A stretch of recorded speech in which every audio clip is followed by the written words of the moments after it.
Hi, this is Usma Farooqui. Welcome to my YouTube channel. आज के इस वीडियो में हम सर्कुलेटरी सिस्टम पढ़ेंगे। ओके, सर्कुलेटरी सिस्टम होता क्या है, सबसे पहले आपको ये बता दें।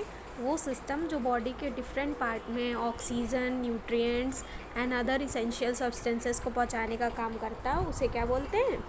Circulatory system. समझ में आ गई बात?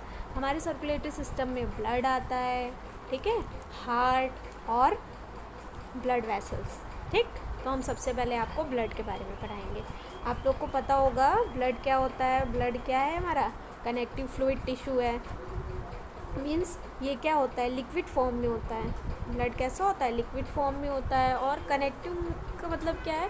कनेक्टिव मतलब कनेक्शन प्रोवाइड करता है। मतलब हमारे बॉडी के जो ऑर्गन्स हैं, है ना, इंटरनली हमें क्या कनेक्शन प्रोवाइड करता है। और टिश्यू क्यों बोलते हैं? टिश्यू का मतलब है यहाँ ग्रुप ऑफ सेल्स। ओके, अब बात आई, ब्लड होता तो सभी जगह है लेकिन बनता तो कहीं होगा, तभी तो सब जगह उसकी ट्रांसफ़र होता है। तो ये क्या होगा? बोन मैरो में बनता है। कहाँ बनता है? बोन मैरो में। ओके, उसके बाद इसको आप पढ़ लीजिएगा पूरा फर्स्ट टॉपिक, ठीक है। इसका फंक्शन क्या है? फंक्शन क्या है देखिए, transport of oxygen and regulation of body temperature. अभी आपको बताया ऑक्सीजन मिनरल्स की सप्लाई करना, और regulation of body temperature, body के टेम्परेचर को मेंटेन रखता है, ब्लड क्लॉटिंग में हेल्प करता है, ठीक है। अब देखेंगे हम टॉपिक सेकेंड। टॉपिक सेकेंड में आपको बता दें, ब्लड के पार्ट्स के बारे में पढ़ना है आपको। इसके बारे में देखिए, आपको इसका फ्लो चार्ट दिखाते हैं आपको, ठीक है। ये देखिए, ब्लड है हमारा, ये देखिए, ये ब्लड को मेनली कितने पार्ट्स में डिवाइड किया गया? 2, फर्स्ट एंड सेकेंड। ठीक, फर्स्ट हमारा क्या है? ब्लड प्लाज्मा, और सेकेंड क्या है? Blood cells. तो ब्लड प्लाज्मा जो होती है, या प्लाज्मा जो होते हैं, वो ब्लड का कितना परसेंट पार्ट बनाती है? अप्रॉक्स 55%। कितना? 55%। और जो आपका ब्लड सेल्स होती हैं, जो आपकी ब्लड सेल्स होती हैं, वो ब्लड का कितना परसेंट पार्ट बनाती है? 45%। कितना परसेंट? 45%। ओके, उसके बाद जो प्लाज्मा होता है, प्लाज्मा क्या होता है? प्लाज्मा येलो कलर का लिक्विड सब्सटेंस होता है, स्टिकी होता है, जिसमें 90% क्या होता है? वाटर होता है, और 10% ऑर्गेनिक एंड इनऑर्गेनिक सब्सटेंसेस होते हैं। फिर आपका जो ब्लड सेल्स होती हैं, ब्लड सेल्स कितने टाइप की होती हैं? 3 टाइप्स की। कितने टाइप्स की होती हैं? 3 टाइप्स की। ठीक, ये हैं red blood cells, white blood cells और प्लेटलेट्स। आरबीसी, डब्ल्यूबीसी और प्लेटलेट्स। ठीक, इसमें सबसे पहले हम आपको बता दें आरबीसी के बारे में, ठीक है। इसको आरबीसी या रेड ब्लड सेल्स या कार्प सेल्स बोलते हैं। ओके, जो ह्यूमन बीइंग की आरबीसी होती है उसमें न्यूक्लियस नहीं होता है, ठीक है। ह्यूमन बीइंग की आरबीसी में न्यूक्लियस नहीं होता है, और ये रेड होती है। कैसी होती है? रेड। क्यों रेड होती है? क्योंकि इसमें हीमोग्लोबिन होता है। क्या होता है? हीमोग्लोबिन। ठीक, ये हीमोग्लोबिन क्या होता है? ये प्रोटीन होता है। हीम प्लस ग्लोबिन से मिलकर बना हुआ है। हीम मतलब होता है आयरन, है ना, आयरन से मिलकर बना, और ग्लोबिन मतलब प्रोटीन। क्लियर हो गई बात? उसके बाद आपको बता दें, जो आरबीसी होती है, आरबीसी का फंक्शन क्या होता है? आरबीसी का फंक्शन होता है बॉडी के डिफरेंट पार्ट्स में ऑक्सीजन की सप्लाई करना, ठीक है। और आरबीसी जो होती है, आरबीसी का शेप कैसा होता है? बाइकॉनकेव। कैसा होता है? बाइकॉनकेव, ठीक है। और इसका लाइफ स्पैन कितना होता है? 120 डेज़। कितना होता है? 120 डेज़। ओके, मिनिमम कुछ भी हो सकता है, ये मैक्सिमम है। ओके, फिर देखेंगे हम लोग डब्ल्यूबीसी के बारे में। क्या देखेंगे? डब्ल्यूबीसी वाइट ब्लड सेल्स है, इसका मतलब इसमें हीमोग्लोबिन था, इसमें हीमोग्लोबिन नहीं होता है। फिर नेक्स्ट बताएंगे हम आपको, नेक्स्ट इसमें देखेंगे जो आरबीसी होता है इसका एक शेप है सर्टेन, जबकि जो आपकी डब्ल्यूबीसी होती है उसका कोई शेप नहीं होता है, या हम इसे कह सकते हैं अमीबॉइड शेप होती है। जैसे अमीबा होता है, आपने पढ़ा होगा 9th में, प्रोटोजोआ का एनिमल है जिसका कोई शेप नहीं होता है, वैसे डब्ल्यूबीसी का भी कोई शेप नहीं होता है। आपकी आरबीसी में न्यूक्लियस नहीं होता है, जबकि डब्ल्यूबीसी में न्यूक्लियस होता है। और क्या देख सकते हैं हम कि जो डब्ल्यूबीसी होती है उसका फंक्शन क्या होता है? डब्ल्यूबीसी का फंक्शन क्या होता है? आरबीसी का फंक्शन होता है पूरी बॉडी में ऑक्सीजन की सप्लाई करना, और डब्ल्यूबीसी का फंक्शन क्या होता है? Protect us from diseases. ठीक, और फिर देखेंगे हम लोग प्लेटलेट्स। तीसरा टाइप क्या है? प्लेटलेट्स। ठीक, हम रेड ब्लड सेल्स को एरिथ्रोसाइट्स भी बोलते हैं, WBC को ल्यूकोसाइट्स भी बोलते हैं, और प्लेटलेट्स को क्या बोलते हैं, थ्रोम्बोसाइट्स। ओके, तो अब देखेंगे प्लेटलेट्स भी क्या है, RBC और प्लेटलेट्स दोनों में न्यूक्लियस नहीं होता है। ओके, और ये बहुत ही माइन्यूट होती है, तीनों में सबसे छोटी कौन सी होती है, ये प्लेटलेट्स। और जो प्लेटलेट्स का लाइफ स्पैन होता है वो कितना होता है, 1 to 7 डेज। क्लियर। उसके बाद आपको बता दें कि इसका फंक्शन क्या होता है, इसका फंक्शन होता है ब्लड क्लॉटिंग करना। जैसे चोट लग जाती, ब्लीडिंग होने लगती, फिर ब्लड जमने लगता है ना, ब्लड का जमना ही क्या कहलाता है, ब्लड क्लॉटिंग। ओके, तो ये तो हो गया आपका कि ब्लड सेल्स कितने टाइप के होते हैं। अब देखिए इसमें जो WBC होती है उसे फर्दर डिवाइड किया गया है 2 पार्ट्स में। देखिए आपका ग्रैन्युलोसाइट्स और ए ग्रैन्युलोसाइट्स और ए ग्रैन्युलो। इसमें आपको टाइप के नेम याद रखने, ठीक है। जो आपकी ग्रैन्युलोसाइट्स हैं वो कितने टाइप की होती है, 1 to 3, इओसिनोफिल्स, बेसोफिल्स और न्यूट्रोफिल। और जो आपकी ग्रैन्युलोसाइट्स होती हैं वो कितने टाइप की होती है, 2, लिम्फोसाइट, मोनोसाइट। क्लियर। जो आपकी इन पांचों में सबसे बड़ी कौन सी होती है, मोनोसाइट। ठीक, अब देखेंगे आगे।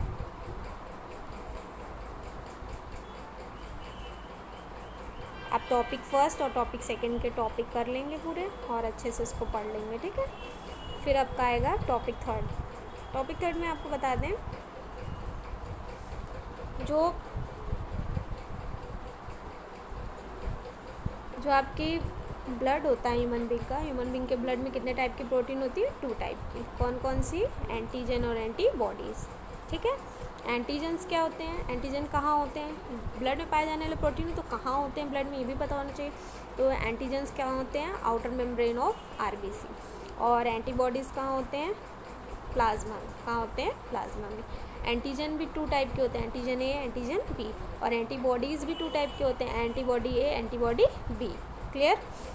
लेकिन जो एंटीजन का A और B होता है उसे हम कैपिटल लेटर से डिनोट करते हैं, जो एंटीबॉडी का A और B होता है उसे हम स्मॉल लेटर से डिनोट करते हैं। ओके, नेक्स्ट देखेंगे हम कि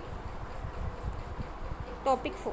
ठीक, टॉपिक 4 में सबसे पहले आपको ये बता दें कि जो ब्लड ग्रुप इसके डिस्कवरर कौन है, कार्ल एंड स्टीनर। ठीक, उसके बाद ब्लड ग्रुप को कितने उसमें बांटा गया है, कितनी कैटेगरीज में, तो कितने 4 ग्रुप्स में, 4 ब्लड ग्रुप ए बी और O। ठीक, अगर किसी ह्यूमन बींग का ब्लड ग्रुप A है तो उसमें एंटीजन क्या होगा, A। एंटीबॉडी अगर ब्लड ग्रुप B है, ठीक है, एंटीजन देखो अगर ब्लड ग्रुप क्या है, A है तो एंटीजन A और एंटीबॉडी B। अगर ब्लड ग्रुप B है तो एंटीजन B और एंटीबॉडी A। अगर ब्लड ग्रुप AB है तो एंटीजन A और B दोनों होंगे और एंटीबॉडीज़ कोई नहीं होगा। और अगर ब्लड ग्रुप O है तो उसमें कोई भी एंटीजन्स नहीं होते और एंटीबॉडी A और B दोनों होते हैं। ओके, उसके बाद आप ये भी याद रखिएगा कि जो आपका यूनिवर्सल डोनर होता है वो ब्लड ग्रुप O होता है, मतलब ये सभी को ब्लड दे सकता है। ठीक, और जो आपका यूनिवर्सल एक्सेप्टर कौन होता है, ब्लड ग्रुप AB, ये सभी से क्या कर सकता है, ब्लड ले सकता है। ओके, फिर हम देखेंगे ब्लड ग्रुप डिटर्मिनेशन। क्या देखेंगे, ब्लड ग्रुप डिटर्मिनेशन। इससे क्या मतलब, कैसे पता चलता है किसी ह्यूमन बीइंग का ब्लड ग्रुप क्या है। ठीक है, तो इसके लिए आपको बता दें कि स्लाइड होती है एक कांच की जिस पे 2 साइड्स होते हैं, एंटी A एक पर लिखा होता है और एक पर एंटी B, 2 साइड्स होते हैं। ठीक है, इसमें जो है मार्केट से क्या एक सीरम आता है केमिकल, उसको क्या करते हैं, दोनों पे डालते हैं, एंटी सीरम A पे और एंटी B दोनों साइड पे डालते हैं। और एंटी सीरम A वाले में ब्लड की एक ड्रॉप डालेंगे और B वाले में अगर ब्लड क्लॉटिंग A वाले में हो गई तो ब्लड ग्रुप क्या होगा, A होगा। और अगर B वाले में क्लॉटिंग हो गई तो ब्लड ग्रुप B होगा। ऐसा अगर हुआ कि ब्लड क्लॉटिंग दोनों में हो गई, A में भी B में भी, तो ब्लड ग्रुप क्या हो जाएगा आपका, AB। और अगर बाई चांस ऐसा हुआ कि दोनों में ब्लड क्लॉटिंग नहीं हुई तो क्या हो जाएगा, ब्लड ग्रुप O। ओके, समझ में आ गई बात। आप ये पूरा पढ़ लीजिएगा और टॉपिक के क्वेश्चन आंसर लगा लीजिएगा। फिर नेक्स्ट आया आपका ब्लड बैंक क्या होता है, ब्लड बैंक एक ऐसा प्लेस होता है जहाँ पर हर टाइप के ब्लड ग्रुप को क्या सेफ्टी से रखा जाता है ताकि जब कभी किसी को ज़रूरत पड़े तो दिया जा सके। अब इसमें कैसे रखते हैं, इसमें केमिकल मिला के रखते हैं, सोडियम साइट्रेट मिला के रखते हैं। कितने दिन तक रख सकते हैं इसको, 1 मंथ के लिए अप्रॉक्स। ओके, अब आप इसके क्वेश्चंस लगाइएगा, ठीक है। अब देखते हैं आगे।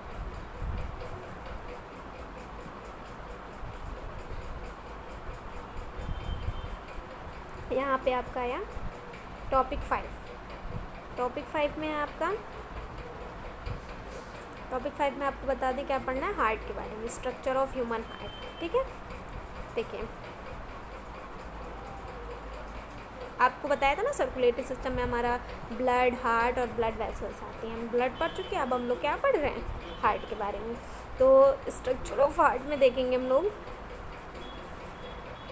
Human heart is cone shape, ठीक है, या हम फिस्ट शेप भी बोल सकते हैं, मुट्ठी के आकार का, ठीक है। पिंक कलर का होता है, कहाँ होता है, थोरेसिस कैविटी में। कहाँ होता है, थोरेसिस कैविटी में, in between lungs, slightly left side, okay.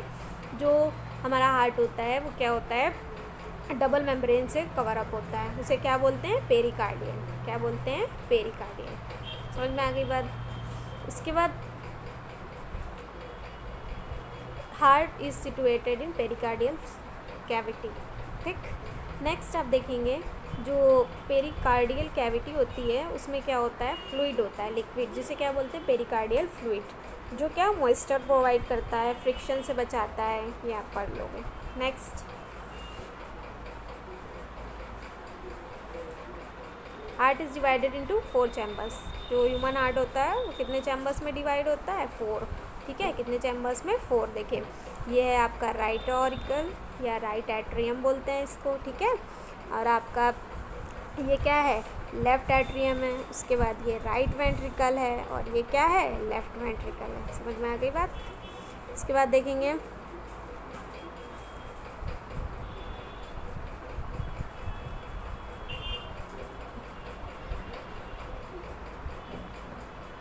Upper part is broader then lower, ठीक है। अपर पार्ट कैसा होता है, ब्रॉड होता है। नीचे वाला कैसा होता है, देखो नुकीला है ना, ऊपर वाला ब्रॉड होता है। नेक्स्ट देखेंगे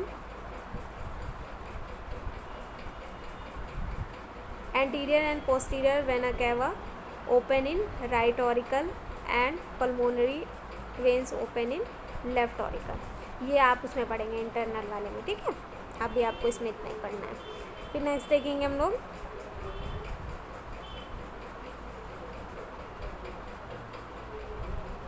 अब नेक्स्ट वीडियो में आपको बोलेगा टॉपिक 6 से पढ़ाएंगे। अभी यहाँ टॉपिक 5 तक आप पूरे टॉपिक अच्छे से कर लीजिए, क्वेश्चन आंसर, ओके।